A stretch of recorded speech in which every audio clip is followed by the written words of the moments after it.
Retail से लेकर port, airport, power, defence, communication और मीडिया में भी अडानी बढ़ते गए। बिना रुके, जैसा चाहा वैसा कर्ज लिया और जिससे चाहा उससे कर्ज लिया।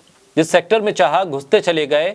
धन कुबेरों की लिस्ट में तीसरे पायदान पर काबिज रहने वाले गौतम अडानी मौजूदा वक्त में अब फिसलते जा रहे हैं।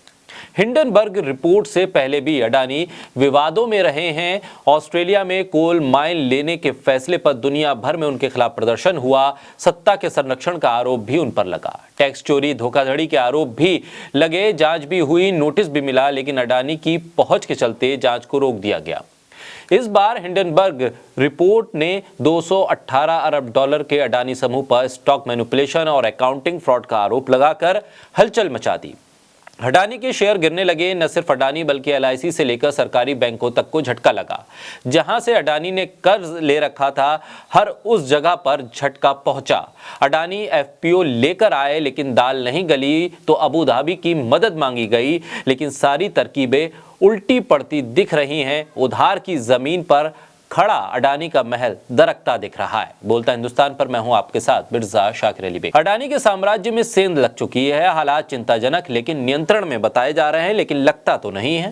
हिंडनबर्ग की रिपोर्ट के बाद की तबाही तो सब देख रहे हैं और सबको पता है। ब्लूमबर्ग की रिपोर्ट ने भी अडानी को झटका दिया। रिपोर्ट के मुताबिक क्रेडिट सुइस ने अडानी ग्रुप की कंपनियों के बॉन्ड्स के बदले मार्जिन लोन देने पर रोक लगा दी। क्रेडिट लुइस एक ग्लोबल इन्वेस्टमेंट बैंक और फाइनेंशियल सर्विसेज फर्म है। इसका हेडक्वार्टर स्विट्जरलैंड में है। पहले ये बैंक अडानी ग्रुप की कंपनियों के बॉन्ड्स के बदले अपने क्लाइंट्स को लोन देता था, लेकिन अब ऐसा नहीं करेगा ये बैंक। अडानी ग्रुप की कंपनियों के बॉन्ड के लिए क्रेडिट सुई की इस रोक के बाद अडानी ग्रुप के सभी 10 लिस्टेड स्टॉक एक रिपोर्ट के बाद तेजी से गिर गए।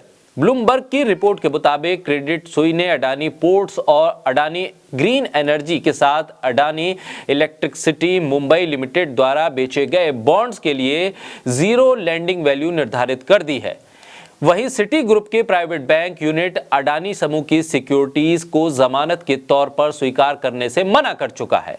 अब कोई प्राइवेट बैंक किसी कंपनी के बॉन्ड्स की लैंडिंग वैल्यू जीरो कर देता है तो उससे जुड़ी कंपनी को कर्ज जारी रखने के लिए नगद के साथ टॉप अप कराना पड़ता है। कंपनी को दूसरे विकल्प के तौर पर दूसरे कोलेटरल मुहैया कराने होते हैं। अगर वो कंपनी ऐसा नहीं करती है तो कंपनी की सिक्योरिटी को बेचकर भरपाई की जा सकती है।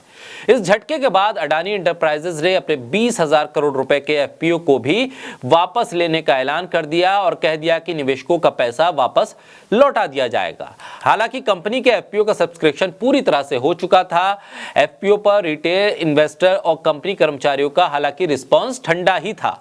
अडानी ने कहा कि कंपनी के शेयर में एक अप्रत्याशित उतार चढ़ाव है। उन्होंने कहा कि असाधारण परिस्थितियों के मद्देनजर कंपनी के डायरेक्टरेट ने यह फैसला लिया है कि FPO पर आगे नैतिक रूप से नहीं बढ़ सकते, ये ठीक नहीं होगा। निवेशकों का हित सर्वोपरि मानते हुए अडानी ने कहा कि वो किसी भी तरह के संभावित नुकसान से बचने के लिए FPO को वापस लेने का फैसला कर रहे हैं। यानी कि अडानी को भी मालूम है और उनकी टीम भी मान चुकी है कि नुकसान अभी और होगा।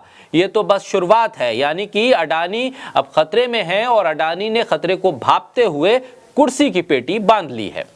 अबू धाबी की भी मदद इस FPO के लिए आई थी, लेकिन वो मदद भी काम नहीं कर पाई। तमाम अलग अलग ग्रुप के राइवल बिजनेसमैन भी इस FPO को लेने के लिए आगे बढ़े थे, लेकिन वो मदद भी अडानी के काम नहीं आ पाई क्योंकि नुकसान हिंडनबर्ग की रिपोर्ट के बाद काफी बड़ा है और वो इतना बड़ा नुकसान है जिसे अडानी भांप चुके हैं। FPO वापसी के बाद भी अडानी के शेयरों का लुढ़कना जारी है। बाजार खुलते ही अडानी के सारे शेयर लाल निशान तक पहुंच गए। अमेरिकी कंपनी हिंडनबर्ग रिसर्च की तरफ से अडानी ग्रुप पर लगाए गए धोखाधड़ी के आरोपों पर केंद्र की मोदी सरकार भी टिप्पणी करने से इनकार कर चुकी है। यानी कि मोदी के दोस्त पर अगर मुसीबत आई है तो मोदी सरकार बोलने को राजी नहीं है। हिंडनबर्ग के आरोपों के बाद अडानी ग्रुप को 90 अरब डॉलर का नुकसान हो चुका है। इस मामले को लेकर आर्थिक मामलों के सचिव अजय सेठ से जब सवाल पूछा गया तो उन्होंने कह दिया कि हम सरकार में हैं और किसी निजी कंपनी से संबंधित मुद्दों पर प्रतिक्रिया नहीं देते हैं। इससे पहले भी आर्थिक मामलों से जुड़े सरकार के और भी अधिकारियों ने इस मामले पर बयान देने से इनकार कर दिया था। इसका मतलब साफ है कि मोदी सरकार ने भी अडानी के राष्ट्रवाद को मानने से इनकार कर दिया है। अडानी की यह दलील भी मानने से इनकार कर दी है कि हिंडनबर्ग की रिपोर्ट भारत पर हमला है। जलियांवाला बाग का जिक्र करके भी अडानी मोदी सरकार की हमदर्दी हासिल नहीं कर पाए। जब वक्त बुरा होता है तो सब साथ छोड़ देते हैं। ये तो दोस्त है व्यापार में, अब सियासत से जुड़े हुए तमाम लोग भी हाथ डालने से बचेंगे, क्योंकि इस रिपोर्ट ने जो हंगामा देश के भीतर मचाया है उसने इस बात को दिखा दिया है कि झूठ के बुलबुले बहुत ज्यादा दिन तक नहीं चलते हैं। एक ना एक दिन वो बुलबुला फूटता है, फिर रेत की तरह सभी चीजें हाथ से फिसलती हुई दिखाई देती है।